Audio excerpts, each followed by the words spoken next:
इसी तरह मैं उस कैटलॉग के पेजेस में आ पाई सारे झूठ के साथ। ये सबसे सैडेस्ट फीलिंग होती है चाइनीज़ लोगों के लिए।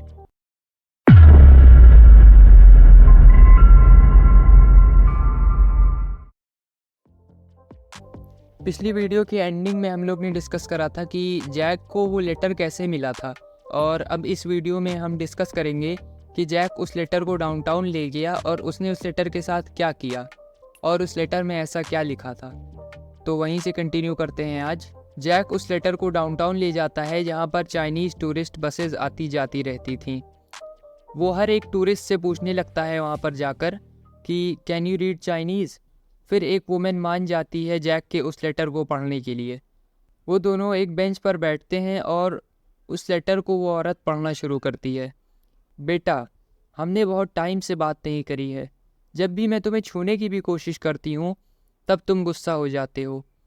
ये जो दर्द है और तुम्हारे इस बिहेवियर से जो दर्द मुझे होता है वो अब बहुत सीरियस बन चुका है। तो इसीलिए मैंने सोचा कि मैं तुम्हें एक लेटर लिखूं तुम्हारे पेपर एनिमल्स के अंदर, जो मैंने तुम्हारे लिए बनाए थे, और तुम्हें ये पेपर एनिमल्स बहुत पसंद भी थे। ये एनिमल्स रुक जाएंगे और बेजान हो जाएंगे जब मेरी सांसें रुक जाएंगी।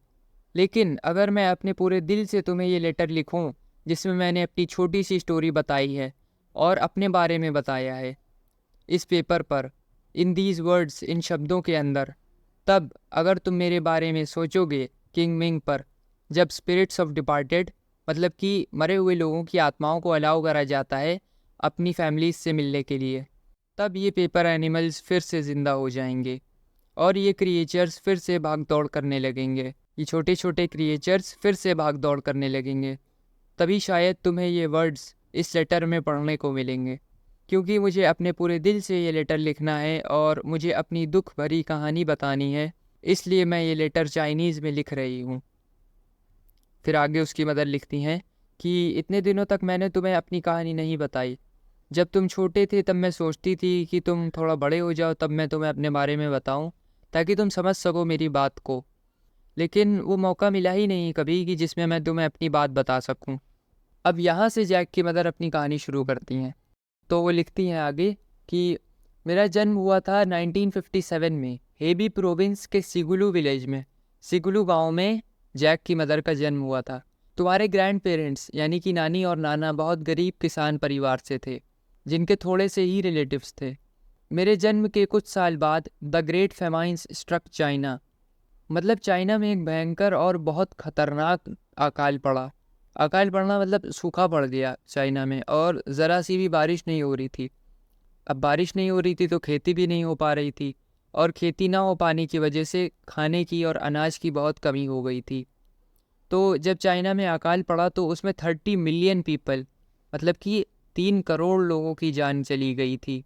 वो आगे लिखती हैं अपने लेटर में कि मुझे एक बात याद है उस टाइम की, कि जब मैं सोकर उठी तो मैंने देखा कि मेरी मदर यानी कि जैक की नानी, तो उन्होंने देखा कि मेरी मदर गंदगी में से, उसी धूल मिट्टी में से कुछ उठाकर खा रही थी ताकि वो अपना पेट भर सकें और मेरे लिए थोड़ा सा साफ खाना छोड़ दें।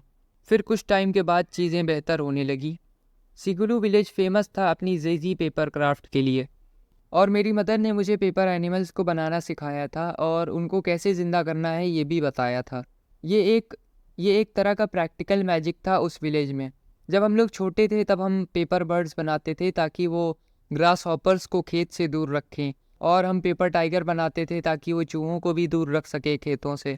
जब चाइनीज़ न्यू ईयर आता था तब मैं और मेरे फ्रेंड्स रेड पेपर ड्रैगन्स बनाते थे।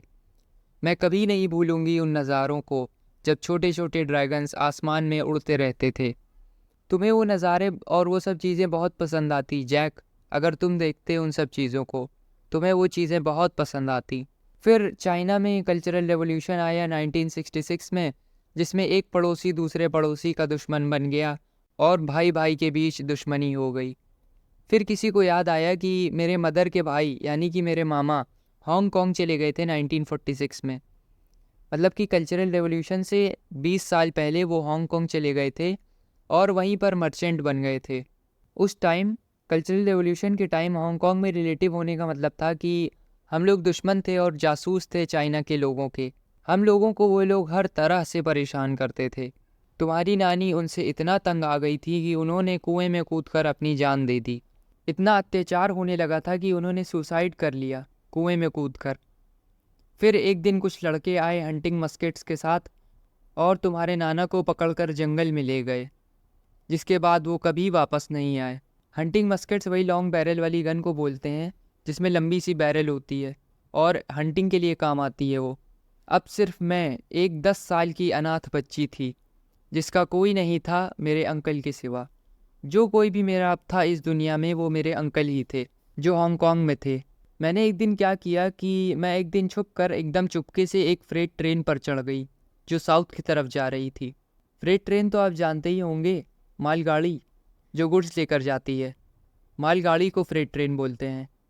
तो जैक की मदर बता रही थी लेटर में कि मैं एक दिन एक फ्रेट ट्रेन पर चढ़ गई जो साउथ की तरफ जा रही थी। कुछ दिनों के बाद मैं गुआंगडोंग प्रोविंस में उतरी और वहाँ पर मुझे कुछ आदमियों ने खाना चोरी करते हुए पकड़ लिया। जब उन लोगों ने सुना कि मैं हांगकांग जाने की कोशिश कर रही थी तो वो हंसने लगे और कहने लगे, आज तुम्हारा बहुत लकी दिन है, हमारा धंधा यही है, लड़कियों को हांगकांग ले जाना। उन लोगों ने मुझे ट्रक के नीचे वाले पार्ट में छुपा दिया जहाँ पर और भी लड़कियाँ बैठी हुई थीं और हम सबको वो लोग स्मगल करके हांगकांग ले गए। अब यहाँ पर ह्यूमन ट्रैफिकिंग हो रही है। आप चाहो तो इसको अपने टेस्ट के आंसर्स में भी लिख सकते हो। फिर हम लोगों को एक बेसमेंट पे ले जाया गया और हमसे सीधे खड़े होने को कहा गया ताकि हम हेल्दी और इंटेलिजेंट दिख सकें बायर्स को। फैमिलीज़ उस बेसमेंट में आती थीं फ़ीस देकर और हम में से किसी एक लड़की को वो चूज़ करती थीं और अडॉप्ट कर लेती थीं। अडॉप्ट वर्ड सिर्फ यहाँ पर नाम के लिए यूज़ करा गया है, असल में वो ख़रीद लेती थीं। तो आगे जैक की मदर लिखती हैं कि चिन फैमिली ने मुझे चूज़ करा ताकि मैं उनके दोनों बेटों का ख्याल रख सकूं। मैं रोज़ सुबह 4 बजे उठती थी उनका नाश्ता बनाने के लिए और मैं उनके सारे काम करती थी। मैं उनको खाना खिलाती थी, नहलाती थी, उनके खाने के लिए शॉपिंग करती थी, उनके कपड़े धुलती थी, पोछा लगाती थी और मैं उनके पीछे पीछे लगी रहती थी और उनके हर ऑर्डर्स को मानती थी। फिर रात के टाइम मुझे किचन में कबर्ड में बंद कर दिया जाता था ताकि मैं सो सकूं उसमें। मुझे एक कबर्ड में सोने को मिलता था। अगर मैं कुछ गलती कर देती थी या धीरे काम करती थी तो मुझे मार खानी पड़ती थी और अगर मुझे कोई इंग्लिश सीखते हुए देख लेता था तब भी मुझे पीटा जाता था। तुम्हें इंग्लिश क्यों सीखना है? मिस्टर चिन ने मुझसे पूछा। तुम्हें पुलिस के पास जाना है क्या? हम तो पुलिस को बता देंगे कि तुम चाइना की हो और इल्लीगली हांगकांग में रह रही हो। उन्हें बहुत अच्छा लगेगा तुमको जेल में रखकर। 6 सालों तक मैं ऐसे ही रही। एक दिन क्या हुआ कि एक बूढ़ी औरत जो मुझे फ़िश बेचती थी मार्केट में, उसने मुझे पकड़ा और साइड में ले गई। उसने मुझे इसके बारे में बताया कि कुछ अमेरिकन मैन हैं जो अपने लिए एशियन वाइफ्स ढूंढते हैं। अगर मैं कुकिंग, क्लीनिंग और बाकी के काम कर सकूं और अपने अमेरिकन हस्बैंड का ख्याल रख सकूं तो वो मुझे अच्छी लाइफ देगा। अब यही एक आखिरी उम्मीद थी मेरे पास और इसी तरह मैं उस कैटलॉग के पेजेस में आ पाई सारे झूठ के साथ और तुम्हारे फादर से मिल पाई। मुझे पता है ये बहुत रोमांटिक स्टोरी नहीं है, लेकिन ये मेरी स्टोरी है। कनेक्टिकट में मैं बहुत अकेली थी और तुम्हारे फादर बहुत काइंड और जेंटल थे मेरे साथ। उनका बहुत बड़ा एहसान था मेरे ऊपर, लेकिन मुझे कोई नहीं समझ सका और मैं कुछ नहीं समझ पाई। लेकिन फिर तुम पैदा हुए जैक, तुम्हारा जन्म हुआ। मैं बहुत खुश हुई तुम्हें देखकर। मैंने तुम्हारे चेहरे में अपनी मदर की और अपने फादर की शेड्स देखी। मैंने अपनी पूरी फैमिली सिगुलू में खो दी थी। जो कुछ भी मुझे पता था और जिस भी चीज़ से मैं प्यार करती थी वो सब मैंने अपने गांव में खो दिया था। लेकिन अब तो तुम आ गए थे इस दुनिया में और तुम्हारा चेहरा प्रूफ था कि मेरे पेरेंट्स रियल थे और मैंने कोई झूठी कहानी नहीं बताई है तुम्हें।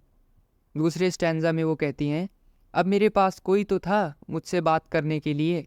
मैं तुम्हें अपनी भाषा सिखा देती और हम मिलकर अपनी एक छोटी सी दुनिया बनाते। जब तुमने मुझसे पहली बार चाइनीज़ में बोला था तब मैं घंटों रोई थी, क्योंकि तुम्हारा सेम एक्सेंट था और सेम लहजा था मेरी मदर और मेरी तरह। जैसे मेरी मदर चाइनीज़ बोलती थी वैसे ही तुमने भी उस दिन चाइनीज़ बोला था। जब मैंने तुम्हारे लिए पहली बार ज़ेज़ी एनिमल्स बनाए और तुम हंसे उनको देखकर, तब मुझे ऐसा लगा कि जैसे कोई टेंशन और कोई परेशानी है ही नहीं इस दुनिया में। आगे वो लिखती हैं कि जब तुम थोड़ा बड़े हुए तो तुम मेरी और अपने फादर की हेल्प करने लगे एक दूसरे से बात करने में। मैं अब सच में अपने घर में थी। मुझे आखिरकार अच्छी लाइफ मिल गई थी जैसी मैं चाहती थी।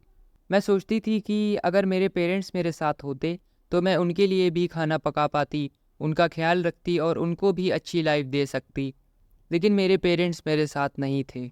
सबसे दुख भरी फीलिंग चाइनीज़ लोगों के लिए यही होती है कि जब वो सोचता है कि मैं बड़ा होकर अपने पेरेंट्स का ख्याल रखूँगा, उनको अच्छी लाइफ दूंगा, लेकिन जब तक वो बड़ा होता है तब तक उसके पेरेंट्स की डेथ हो चुकी होती है। ये सबसे सैडेस्ट फीलिंग होती है चाइनीज़ लोगों के लिए। बेटा, मुझे पता है कि तुम्हें अपनी चाइनीज़ आइज़ नहीं पसंद हैं जो मेरी तरह हैं। मुझे पता है कि तुम्हें अपने चाइनीज़ हेयर नहीं पसंद हैं जो मेरी तरह हैं। लेकिन क्या तुम इस बात का अंदाज़ा लगा सकते हो कि तुम्हारा जन्म होने पर मुझे कितनी खुशी हुई थी? और क्या तुम ये समझ सकते हो कि मुझे कैसा लगा था, मुझे कैसा फ़ील हुआ था जब तुमने मुझसे बात करना बंद कर दिया था और तुम मुझे चाइनीज़ में बात भी नहीं करने देते थे? मुझे ऐसा लग रहा था कि जैसे मैं फिर से सब कुछ खो रही हूँ। तुम मुझसे क्यों बात नहीं करते हो बेटा? The pen makes it hard to write. ये दर्द मेरे लिए लिखना मुश्किल कर रहा है। फिर वो औरत जैक की मदर के लेटर को पढ़ने के बाद जैक को वापस कर देती है और जैक शर्म और अफसोस की वजह से उस औरत को नहीं देख पाता है, क्योंकि वो औरत भी समझ गई थी कि उस लेटर में क्या क्या लिखा था, क्या क्या बोला उसकी मदर ने। सब कुछ साफ साफ समझ गई थी वो भी। तो इस वजह से वो उस औरत के चेहरे में देखने की कोशिश भी नहीं कर पाता, शर्म और अफसोस की वजह से।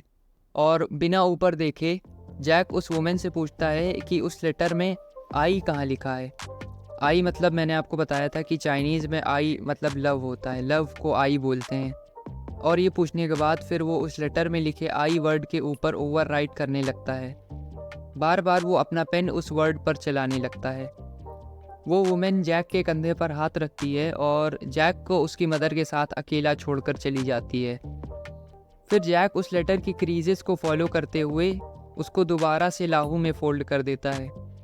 जब पेपर को फोल्ड करके अनफोल्ड करो तो आप देखोगे कि उस पर लाइंस बन जाती हैं, उस पर निशान आ जाते हैं फोल्ड होने के। तो उन्हीं निशान और उन्हीं लाइंस को क्रीज बोलते हैं। जैक लाहू को अपनी बाहों में उठा लेता है और फिर दोनों घर की तरफ चलने लगते हैं। तो अब द पेपर में नाजिरी स्टोरी ख़त्म हुई। अगली वीडियो इस स्टोरी के एमसीक्यूज़ पर होगी। इस स्टोरी के एमसीक्यूज़ डिस्कस करेंगे हम लोग। और अगर आपने इस स्टोरी के बाकी के पार्ट्स को नहीं देखा है तो वो भी देख लो जाकर। तो मिलते हैं अगली वीडियो में। आप लोग का देखने के लिए बहुत बहुत धन्यवाद।